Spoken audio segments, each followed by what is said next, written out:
Hello students, आप सभी का बहुत बहुत स्वागत है मेरे यूट्यूब चैनल जैक फाइटर्स में। तो स्टूडेंट्स, आज हम लोग करने वाले हैं क्लास 6 मैथ्स एक्सरसाइज 1.3 का इंट्रोडक्शन। यदि स्टूडेंट्स आप लोग मेरे चैनल पर नए हैं तो वीडियो को लाइक और चैनल को सब्सक्राइब जरूर कीजिएगा। तो चलिए स्टार्ट करते हैं। देखिए, हमें पहला टॉपिक पढ़ना है बड़ी संख्या लिखने में अल्प विराम यानी कि कोमास का प्रयोग। तो आइए हम लोग समझते हैं कि बड़ी संख्या को लिखने में हम लोग अल्प विराम यानी कि कोमास का प्रयोग कैसे करेंगे। तो इसमें से हमें पहला टॉपिक पढ़ना है संख्यांकन की भारतीय पद्धति में। तो आइए हम लोग समझते हैं कि संख्यांकन की भारतीय पद्धति में हम लोग अल्प विराम यानी कोमास का प्रयोग कैसे करते हैं। ओके, तो इसे हम लोग समझेंगे एक एग्जाम्पल के द्वारा। हम मान लेते हैं कोई मेरे पास संख्या है। ओके, एक बड़ी संख्या मानते हैं, जैसे कि 2 1 0 है ना, 5 4 6 8 9। ठीक है, ये हमने कोई संख्या मान लिया। अब देखिए, इसे हम संख्यांकन की भारतीय पद्धति के अनुसार कोमास कैसे लगाएंगे समझिएगा। सबसे पहले आपको क्या करना है कि दाईं ओर से 3 अंकों के बाद कोमा लगाना है। ओके, फिर दो दो अंकों के बाद कोमा लगाना है। क्या बोले हैं कि संख्यांकन की भारतीय पद्धति में आपको दाईं ओर से 3 अंकों के बाद कोमा लगाना है, फिर 2 अंक के बाद, फिर 2 अंक के बाद। यानी कि शुरू में आपको दाईं ओर से 3 अंकों के बाद कोमा, फिर दो दो अंकों के बाद कोमा लगाना है। ओके, तो संख्यांकन की भारतीय पद्धति में हम क्या करते हैं, तो दाईं ओर से 3 अंकों के बाद कोमा, फिर दो दो अंकों के बाद कोमा लगाते हैं। और एग्जाम्पल लेते हैं। ठीक है, हम कोई संख्या मान लेते हैं, जैसे 5 4 0 9 8 6 0 5। ओके, तो दाईं ओर से 3 अंकों के बाद कॉमा लगाइए, फिर 2 अंक के बाद, फिर 2 अंक के बाद। ओके, तो आइए इसे भी देख लेते हैं कि क्या लिखा हुआ है। तो देखिए क्या लिखा हुआ है कि संख्यांकन की भारतीय पद्धति में दाईं ओर से पहले 3 अंकों के बाद अल्प विराम यानी कि कोमाज लगाएंगे, फिर दो दो अंकों के बाद लगाएंगे। ओके, मान लीजिए एग्जाम्पल के लिए यहाँ पर कोई संख्या है, जैसे 4 6 2 9 6 2 0 9। ओके, तो देखिए दाईं ओर से 3 अंकों के बाद कोमा है, फिर 2 अंक के बाद, फिर 2 अंक के बाद। ओके, इस तरह से आप कोमा लगाओगे। ओके, चलिए अब अगला टॉपिक करते हैं। अगला टॉपिक है हमारे पास अंतरराष्ट्रीय संख्यांकन पद्धति में। तो आइए हम लोग समझते हैं कि अंतरराष्ट्रीय संख्यांकन पद्धति में हम लोग कोमाज कैसे लगाते हैं। तो इसे भी अब एक एग्जाम्पल के द्वारा समझेंगे। मान लेते हैं मेरे पास कोई संख्या है। ओके, जैसे मान लेते हैं थोड़ा सा कोई बड़ा संख्या है, जैसे एग्जाम्पल के लिए 4 0 1 6 8 9 6 5। ओके, तो देखिए अंतरराष्ट्रीय संख्यांकन पद्धति में हम लोग कोमाज कैसे लगाते हैं जरा समझिएगा। सबसे पहले आपको क्या करना है कि दाईं ओर से 3 अंकों के बाद कोमा लगाना है। ओके, फिर 3 अंकों के बाद कोमा लगाना है। ओके, यानी कि दाईं ओर से प्रत्येक 3 अंकों के बाद आपको क्या लगाना है, कोमाज लगाना है। ओके, तो अंतरराष्ट्रीय संख्यांकन पद्धति में हम क्या करते हैं बताइए, कोमाज कैसे लगाते हैं। तो दाईं ओर से 3 अंकों के बाद कोमाज लगाते हैं, फिर 3 अंकों के बाद कोमाज लगाते हैं। चलिए और एग्जाम्पल लेते हैं। मान लीजिए कोई संख्या ले लेते हैं, 2 1 0 9 0 5 4 0 6 8। ओके, तो कोमाज कैसे लगाते हैं बताइए, दाईं ओर से प्रत्येक 3 अंकों के बाद कोमाज लगाते हैं। तो यहाँ लगा दोगे आप कोमा, यहाँ लगा दोगे आप कोमा, यहाँ लगा दोगे आप कोमा। ओके, तो कोमा कैसे लगाया जाता है बताइए अंतरराष्ट्रीय संख्यांकन पद्धति में। तो दाईं ओर से प्रत्येक 3 अंकों के बाद हम क्या लगाएंगे, तो कोमाज लगाएंगे। ओके, आइए देख लेते हैं क्या लिखा हुआ है। देखिए अंतरराष्ट्रीय संख्यांकन पद्धति में दाईं ओर प्रत्येक 3 अंकों के बाद अल्प विराम यानी कोमाज लगाएंगे। मान लीजिए कोई संख्या है, जैसे 4 6 2 9 6 2 0 9। ओके, तो दाईं ओर से प्रत्येक 3 अंकों के बाद आपको क्या लगाना है बताइए, कोमाज लगाना है। ओके, चलिए अब अगला टॉपिक करते हैं। अगला टॉपिक है हमारे पास संख्यांकन की भारतीय पद्धति के अनुसार संख्याओं को लिखना एवं पढ़ना। तो आइए हम लोग समझते हैं कि संख्यांकन की भारतीय पद्धति के अनुसार संख्याओं को हम लोग लिखते कैसे हैं और पढ़ते कैसे हैं।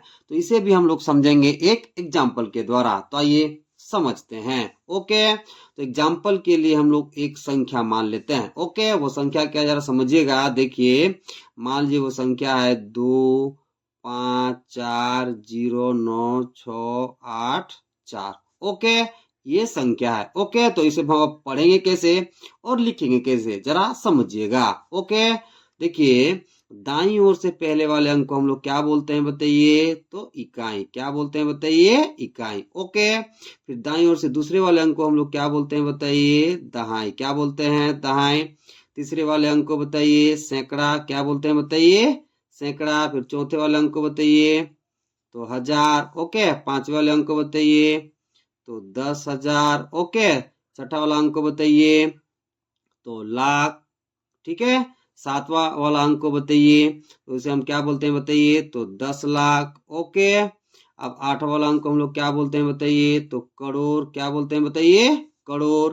ठीक है, फिर 9वां वाला अंक कितना हो जाएगा बताइए, तो 10 करोड़। कितना हो जाएगा बताइए, 10 करोड़। फिर आगे कितना होगा बताइए, अरब खरब आगे होते जाएगा। ओके, तो देखिए दाईं ओर से पहले वाले अंक को हम लोग क्या बोलते हैं, इकाई। दूसरे वाले अंक को बताइए दहाई। फिर बताइए सैकड़ा। फिर बताइए हजार। फिर बताइए 10,000। फिर बताइए लाख। फिर बताइए 10 लाख। फिर बताइए करोड़। ठीक है, इस तरह आगे और बढ़ते जाएगा, 10 करोड़, अरब, खरब। ओके, अब देखिए आपको सबसे पहले क्या करना है कि दाईं ओर से 3 अंकों के बाद कोमा लगाना है। ओके, सबसे पहले आप कोमा लगा दोगे, फिर आपको 2 अंकों के बाद कोमा लगाना है, फिर आपको 2 अंकों के बाद कोमा लगाना है। ओके, अब इसे लिखोगे कैसे जरा समझिएगा। ओके, देखिए इकाई, दहाई, सैकड़ा, हजार, 10,000। ठीक है, फिर लाख, 10 लाख, करोड़। ओके, देखिए यहाँ कितना हो गया बताइए, 2,54,लाख,9,684। ओके,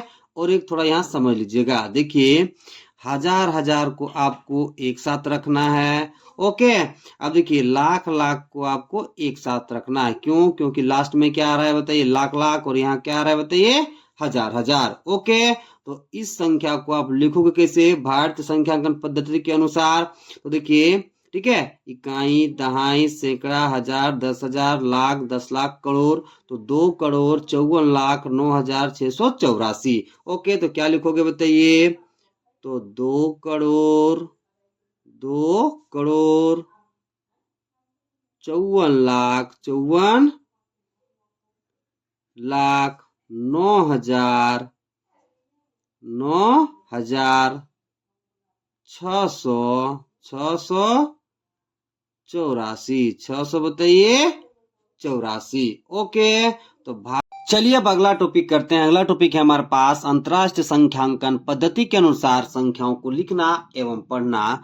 तो आइए हम लोग समझते हैं कि अंतरराष्ट्रीय संख्यांकन पद्धति के अनुसार संख्याओं को हम लोग लिखते कैसे हैं और पढ़ते कैसे हैं। तो इसे भी हम लोग समझेंगे एक एग्जाम्पल के द्वारा। तो आइए समझते हैं। ओके, एग्जाम्पल के लिए कोई हम सबसे पहले कोई संख्या मान लेते हैं। मान लीजिए वो संख्या है 2,5,4,0,9,3,2,5,4,2। ओके, हमने 10 अंकों की कोई संख्या मान ली। तो सबसे पहले आपको क्या करना है जरा समझिएगा। ओके, तो देखिए दाईं ओर से 3-3 अंकों के बाद आपको सबसे पहले कोमा लगा लेना है। तो कोमा लगा देते हैं 3-3 अंकों के बाद दाईं ओर से। ओके, अब जरा समझिएगा। देखिए दाईं ओर से पहले वाले अंक को हम लोग बोलते हैं इकाई। क्या बोलते हैं बताइए, इकाई। दूसरे वाले अंक को बोलते हैं हम लोग दहाई। क्या बोलते हैं बताइए, दहाई। तीसरे वाले अंक को हम लोग बोलते हैं बताइए सैकड़ा। क्या बोलते हैं बताइए, सैकड़ा। चौथे वाले अंक को हम लोग बोलते हैं हजार। क्या बोलते हैं बताइए, हजार। पांचवे वाले अंक को 10,000। ठीक है, छठे वाले अंक को 100,000। ठीक है, सातवें वाले अंक को हम लोग बोलते हैं मिलियन। क्या बोलते हैं बताइए, मिलियन। ठीक है, आठवें वाले अंक को हम लोग बोलते हैं 10 मिलियन। 10 मिलियन। 9वें वाले अंक को हम लोग बोलते हैं 100 मिलियन। ठीक है, और 10वें वाले अंक को हम लोग बोलते हैं विलियन। क्या बोलते हैं बताइए, विलियन। आगे और भी आता है ट्रिलियन वगैरह। ठीक है, तो देखिए जरा, देखिए दाएं ओर से पहले वाले अंक को बताइए इकाई, दूसरे वाले अंक को दहाई, तीसरे वाले अंक को सैकड़ा, चौथे वाले अंक को बताइए हजार, फिर उसके अगले वाले अंक को बताइए 10,000, फिर बताइए 100,000, फिर मिलियन, फिर 10 मिलियन, फिर 100 मिलियन, फिर विलियन। ओके, तो ऐसे करके आप पढ़ लोगे, फिर लिखोगे जरा समझिए। देखिए इकाई, दहाई, सैकड़ा, हजार, 10,000, 100,000, मिलियन, 10 मिलियन, 100 मिलियन, बिलियन। तो कितना हो गया बताइए? तो 2,54,मिलियन 932,542। ओके, तो क्या लिखोगे? तो 2 बिलियन, ठीक है, 54,54,मिलियन 932,542। 500 बताइए, 42। ओके, तो इस प्रकार से आप पढ़ोगे, फिर इस प्रकार से लिखोगे। चलिए अब अगला टॉपिक करते हैं। अगला टॉपिक हमारे पास संख्याओं का प्रसारित रूप। तो आइए हम लोग समझते हैं कि संख्याओं का प्रसारित रूप को हम लोग कैसे लिखेंगे। तो इसे भी हम लोग समझेंगे एक एग्जाम्पल के द्वारा। तो आइए समझते हैं। एग्जाम्पल के लिए मान लेते हैं संख्या 456। ओके, अब 456 को हमें प्रसारित रूप में लिखना है, तो जरा समझिएगा कैसे लिखेंगे। ओके, सबसे पहले आपको संख्या के बाद बराबर लिख लेना है। अब आपको क्या करना है, देखिए बाईं ओर से पहले अंक को आपको लिख लेना है। ओके, अब देखिए इस अंक को छोड़कर इधर कितने अंक बच रहे बताइए? 2 अंक, तो आपको 2 जीरो लगा देना है। ओके, प्लस फिर आपको लिख लेना है। अब देखिए बाईं ओर से दूसरे अंक को आपको लिख देना है। ओके, अब देखिए दूसरे अंक को छोड़कर इधर कितना अंक बच रहा है बताइए? 1, तो आप लगा दोगे 1 जीरो। ओके, फिर आपको प्लस लिख लेना है। अब देखिए बाईं ओर से तीसरे अंक को आपको लिख देना है। ओके, अब देखिएगा जरा 400 को आप क्या लिख सकते हो बताइए? 4 गुना 100। इस 50 को क्या लिख सकते हो बताइए? 5 गुना 10, प्लस में कितना है बताइए? 6। ओके, तो 456 का प्रसारित रूप आप ऐसे लिखोगे, फिर ऐसे लिख दोगे। ओके, और एक एग्जाम्पल लेते हैं। मान लीजिए मेरे पास संख्या है 2356। ओके, तो देखिए सबसे पहले आप बाईं ओर से पहले अंक को लिख लोगे, ठीक है। उसके बाद इधर कितना अंक बचता है बताइए? 3, तो आप लगा दोगे 3 जीरो, फिर आप लिखोगे प्लस। अब बाईं ओर से दूसरे अंक को आप लिखोगे, तो कितना है बताइए? 3, ठीक है। उसके बाद इधर कितना अंक बच जाता है? 2, तो आप 2 जीरो लगा दोगे। फिर आप बाईं ओर से तीसरे अंक को लिखोगे, तो यहाँ पे कितना है बताइए? 5। अब इस 5 के बाद कितना अंक बच जाता है? 1, तो आप लगा दोगे 1 जीरो। फिर आप लिखोगे प्लस, फिर बाईं ओर से आप चौथे अंक को लिख दोगे। ओके, अब देखिए इस 2000 को आप क्या लिख सकते हो बताइए? 2 गुना 1000, ठीक है। इस 300 को आप क्या लिख सकते हो बताइए? 3 गुना 100। इस 50 को क्या लिख सकते हो बताइए? 5 गुना 10, ठीक है। प्लस में कितना है बताइए? 6। तो 2356 का प्रसारित रूप आप ऐसे लिख दोगे, ठीक है, फिर ऐसे लिख दोगे। ओके, चलिए अब अगला टॉपिक करते हैं। अगला टॉपिक हमारे पास कोष्टक। तो आइए कोष्टक को हम लोग समझ लेते हैं। तो देखिए कोष्टक 3 प्रकार की होती है। ओके, तो देखिए जो पहला कोष्टक है, ये सबसे छोटा कोष्टक है, इसे हम कहते हैं बताइए राउंड ब्रैकेट। ये सबसे कौन सा कोष्टक है बताइए? ये सबसे छोटी कोष्टक है। ओके, इसका नाम क्या है बताइए? तो राउंड ब्रैकेट। ओके, दूसरा वाला जो ब्रैकेट है हमारे सामने, इसका नाम है बताइए कर्ली ब्रैकेट। ओके, ये मध्य कोष्टक होती है। कौन सा कोष्टक बताइए? तो मध्य कोष्टक। ओके, और जो तीसरा कोष्टक होता है हमारे पास, वो होता है स्क्वायर ब्रैकेट। ओके, ये होती है बड़ी कोष्टक। कौन सा कोष्टक बताइए? बड़ी कोष्टक। ओके, तो कोष्टक कितना प्रकार का होता है बताइए? 3 प्रकार का। पहला राउंड ब्रैकेट, जिसे हम कहते हैं छोटी कोष्टक। फिर होता है कर्ली ब्रैकेट, जिसे हम कहते हैं मध्य कोष्टक। फिर होता है स्क्वायर ब्रैकेट, जिसे हम कहते हैं बड़ी कोष्टक। ओके, चलिए अब अगला टॉपिक करते हैं। अगला टॉपिक है हमारे पास कोष्टक को हल करना। तो ये हम लोग समझते हैं कि कोष्टक को कैसे हल करते हैं। ओके, तो इसे भी हम लोग समझेंगे एक एग्जाम्पल के द्वारा। तो चलिए करते हैं।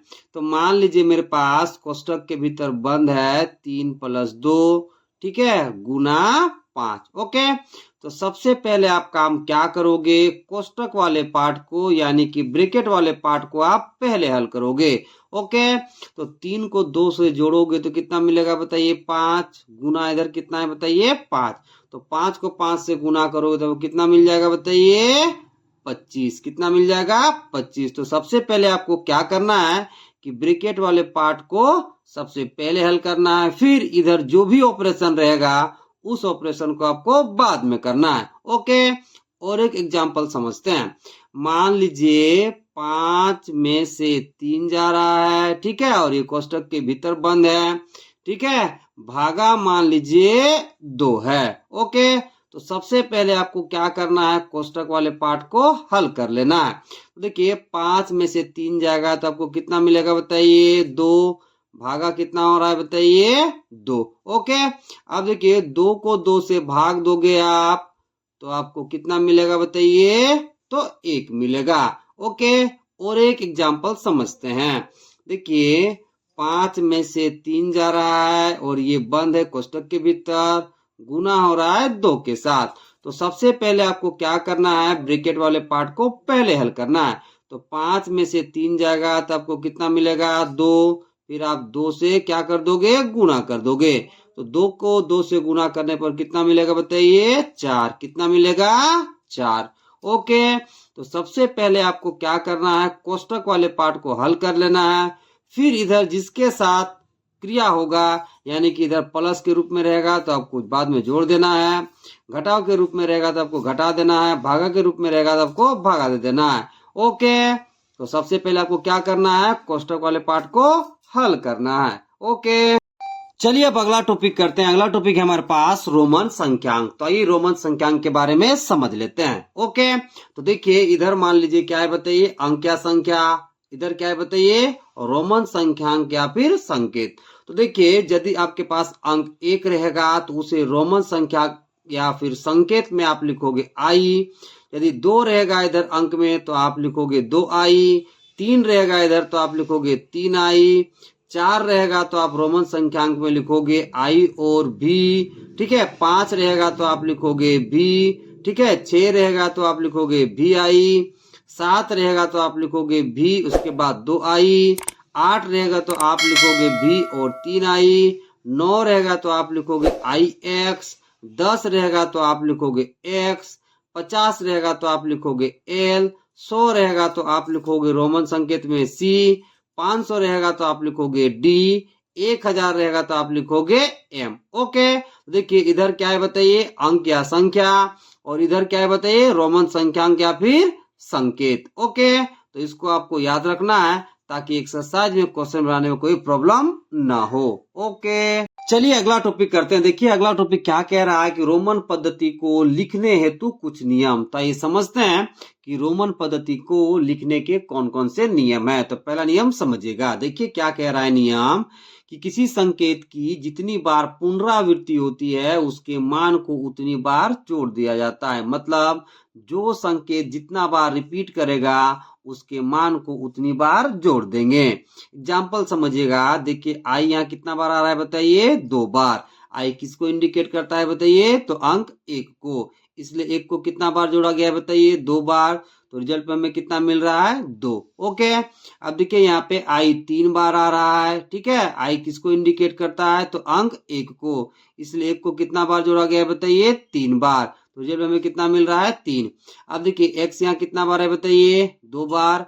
एक्स किसको इंडिकेट करता है बताइए, तो संख्या 10 को, इसे 10 को 2 बार जोड़ा गया है तो रिजल्ट में कितना मिल रहा है बताइए 20। ओके, अब देखिए दूसरा वाला नियम क्या कह रहा है कि यदि बड़े मान वाला संकेत के दाईं ओर छोटे मान वाला संकेत हो तो उसे बड़े मान वाले संकेत के साथ जोड़ देते हैं। ओके, देखिए ये नियम क्या कह रहा है कि यदि बड़े मान वाला संकेत के दाईं ओर छोटे मान वाला संकेत हो तो बड़े मान वाले संकेत के साथ छोटे मान वाले संकेत को जोड़ देते हैं।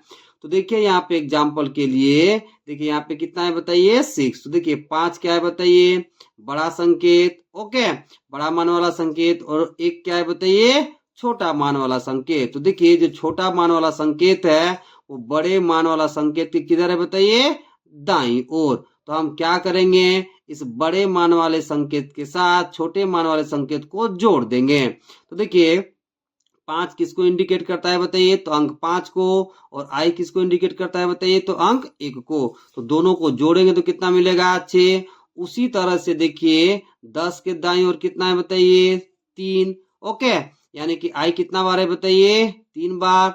तो देखिए एक्स किसको इंडिकेट करता है बताइए, तो संख्या 10 को, और एक आई इंडिकेट किसको करता है बताइए, तो अंक 1 को। तो ये आई कितना बार है बताइए, 3 बार। इसलिए हम क्या करेंगे, ठीक है, 10 का संकेत क्या है बताइए अंक में, तो 10। तो इसके लिए 10 लिखोगे, और कितना बार आया है बताइए, 3 बार। तो 3 बार आप जोड़ दोगे तो आपको कितना मिल जाएगा बताइए, 10, 11, 12 और 1 13 मिल जाएगा। कितना मिल जाएगा बताइए, 13। अगला एग्जाम्पल समझिए, देखिए बड़ा संकेत के दाईं ओर क्या है बताइए, छोटा संकेत, ठीक है। एक्स किसको इंडिकेट करता है बताइए, संख्या 10 को, और बी किसको इंडिकेट करता है बताइए, तो अंक 5 को। तो दोनों की क्या करोगे बताइए, जोड़ देंगे।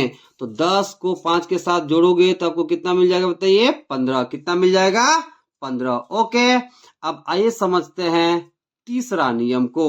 तो देखिए ये नियम क्या कह रहा है कि यदि बड़े मान वाले संकेत के बाईं ओर छोटे मान वाला संकेत हो तो उसे बड़े मान अंक से घटा देते हैं। मतलब यदि बड़े मान वाला संकेत के बाईं ओर छोटे मान वाला संकेत होगा तो आप क्या करोगे, बड़े मान वाला संकेत में से छोटे मान वाला संकेत को आप घटा दोगे। ओके, तो देखिए ये क्या है बताइए, बड़ा मान वाला संकेत, ये क्या है बताइए, छोटा मान वाला संकेत। तो आप क्या करोगे, इसमें से इसको घटा दोगे। तो बी इंडिकेट किसको करता है बताइए, तो अंक 5 को। आई किसको इंडिकेट करता है बताइए, तो अंक 1 को। तो 5 में से एक जगह तो कितना मिलेगा बताइए, तो 4 मिल जाएगा। अब देखिए यहाँ पे क्या है बताइए, एल, इसके बाईं ओर क्या है बताइए, एक्स। एल किसको इंडिकेट करता है बताइए, तो 50 को। एक्स किसको करता है बताइए, 10 को। तो 50 में से 10 जगह तो कितना मिलेगा बताइए, 40। अब देखिए यहाँ पे कितना है बताइए, एक्स सी। ओके, तो देखिए बड़ा मान वाला के बाईं ओर क्या है बताइए, छोटा मान वाला। ओके, सी किसको इंडिकेट करता है बताइए, 100 को। एक्स किसको करता है बताइए, 10 को। तो देखिए 100 में से जब 10 जाएगा तो कितना मिलेगा बताइए, तो 90 मिल जाएगा। ओके, चलिए अब समझते हैं चौथा नियम को। तो देखिए चौथा नियम क्या कह रहा है कि यदि कोई छोटा मान वाला अंक बड़े मान वाले अंकों के बीच में स्थित हो तो उसे अपनी से बाद वाली बड़ी मान के संख्यांक से घटा देंगे, फिर पिछली संख्या के साथ जोड़ देंगे। यहाँ जरा समझिएगा क्या कह रहा है कि यदि कोई छोटे मान वाला संकेत, ठीक है, या फिर अंक यदि बड़ी मान वाले संकेत या अंक के बीच में स्थित हो तो छोटी मान वाले संकेत को इसके बाद वाली बड़ी मान वाले संकेत से सबसे पहले आप घटा दोगे, फिर ठीक है पिछली वाली जो संख्या है उसके साथ आप जोड़ दोगे। तो जरा समझिएगा, देखिए आई यहाँ बी और एक्स के बीच में है, तो सबसे पहले आपको क्या करना है, इस भी में से आई को घटा देना है। मतलब भी का जो संकेत है 5, उसमें से आई के संकेत 1 को आप घटा दोगे तो आपको कितना मिल जाएगा, 4। फिर एक्स का जो संकेत है 10, उसके साथ आप जोड़ दोगे तो आपको कितना मिल जाएगा, तो 14 मिल जाएगा। ओके, कहने का मतलब क्या है कि जो बीच वाला छोटा संकेत है या फिर छोटा मान वाला अंक है उसे इसके बाद वाले, ठीक है, बड़े वाले मान वाले अंक से आप घटा दोगे, फिर पिछली संख्या से आप जोड़ दोगे। ओके, देखिए बी का संकेत क्या है बताइए, तो अंक 5। आई का संकेत क्या है बताइए, तो अंक 1। तो 5 में सबसे पहले आप एक घटा लोगे, फिर पिछली संख्या एक्स, इसका संकेत क्या है बताइए, 10 के साथ आप जोड़ दोगे तो आपको कितना मिल जाएगा, तो 14 मिल जाएगा। ओके, अब देखिए अगला एग्जांपल, देखिए यहाँ क्या है बताइए एक्स, यहाँ क्या है बताइए एक्स, बीच में क्या है बताइए आई। तो देखिए एक्स का संकेत क्या है बताइए, तो संख्या 10। आई का संकेत क्या है बताइए, तो अंक 1। तो 10 में सबसे पहले आप एक घटा लोगे तो आपको कितना मिलेगा, 9। फिर पिछली संख्या एक्स, एक्स का संकेत क्या है बताइए, 10। 10 के साथ आप जोड़ दोगे तो आपको कितना मिल जाएगा बताइए, 19 मिल जाएगा। कितना मिल जाएगा बताइए, 19। ओके, चलिए अब पांचवा नियम को समझ लेते हैं। देखिए ये नियम क्या कहता है कि कोई भी संकेत की पुनरावृत्ति 3 बार से ज्यादा नहीं हो सकती। मतलब किसी भी संकेत की पुनरावृत्ति आपको 3 बार से ज्यादा नहीं करनी है। और कंडीशन क्या दिया है देखिए कि भी, एल एवं डी की पुनरावृत्ति नहीं होती है। मतलब जो भी है यानी कि 5 यानी और एल है यानी कि 50 और डी है यानी कि बताइए 500 की पुनरावृत्ति नहीं होती। ठीक है, ये सब आपको याद रखना है। अगला नियम देखिए, ठीक है, आई को सिर्फ भी और एक्स से घटाएंगे। ठीक है, आई को सिर्फ किससे घटा सकते हैं बताइए, भी और एक्स से। ओके, यानी कि आई का मतलब क्या बताइए, 1, भी का मतलब क्या 5 और एक्स का मतलब क्या 10। तो 1 को सिर्फ आप किससे घटा सकते हो, 5 से और 10 से। ओके, अगला नियम देखिए, x को एल एम सी से घटाएंगे। ओके, x को आप किससे किससे घटा सकते हो, l से, m से और c से। ओके, यानी कि 10 को आप किससे किससे घटा सकते हो बताइए, 50 से। ठीक है, फिर बताइए 1000 से, फिर बताइए 100 से। ओके, आप इनमें से घटा सकते हो। ओके, अब देखिए c को d और m से घटाएंगे। c को किससे किससे घटा सकते हो बताइए, d से और किससे बताइए, m से। ओके, यानी कि 100 को आप किससे किससे घटा सकते हो बताइए, 500 से और 1000 से। ओके, तो ये सारे नियम आपको याद रखने हैं।